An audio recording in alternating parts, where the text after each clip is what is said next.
Phone দিয়ে যারা image বা সিগনেচার রিসাইজ করতে চান, এই ভিডিওটা শুধুমাত্র তাদের জন্য। সেক্ষেত্রে প্রথমে আপনাকে যে কোনো একটা ব্রাউজার ওপেন করে নিতে হবে। ব্রাউজার ওপেন করার পরে ইমেজ রিসাইজার লিখে আপনাকে সার্চ করতে হবে। সার্চ করার পরে এরকম একটা ইন্টারফেস আসবে, যেখানে আপনি এরকম পাবেন। সেক্ষেত্রে সিম্পল ইমেজ রিসাইজার দিয়ে করতে পারেন। এখানে কোয়ালিটি লস হয় না, যে কোয়ালিটিতে আপনার পিকচারটা থাকবে সেই কোয়ালিটি আপনি এখানে পাবেন। এটা করার পরে সেক্ষেত্রে আপনি নিচে দেখবেন এরকম পার্সেন্টেজ এবং ডাইমেনশন নামে দুটো অপশন থাকবে।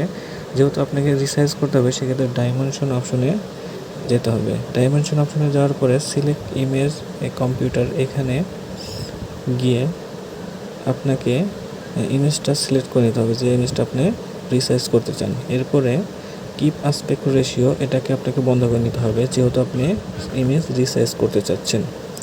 এটি করার পরে আপনি যে সাইজে আপনার ইমেজটা রিসাইজ করতে চান, যেহেতু আমি এটা 800x600 করবো, সেক্ষেত্রে আমি 800 আর 600 দিয়ে নেব। 800x600 দেওয়ার পরে আপনাকে কিপ আসপেক্ট রেশিওটা আবার অন করে নিতে হবে।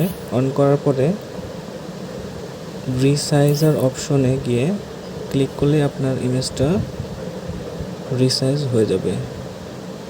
এরপর আপনি ডাউনলোড অপশনে ক্লিক করবেন। অপশনে ক্লিক করার পরে দেখতে পাবেন আপনি আপনার যে ফটোটা আপনি করছেন সেটাই রিসাইজ হয়ে গেছে। এরপর ডাউনলোড ইমেজে গিয়ে এটি আপনি ডাউনলোড করে নেবেন। দেখতেই পাচ্ছেন আমার এই চালান ফর্মটা 800x600 হয়ে গিয়েছে। তো আপনি চাইলে এভাবে করে নিতে পারেন।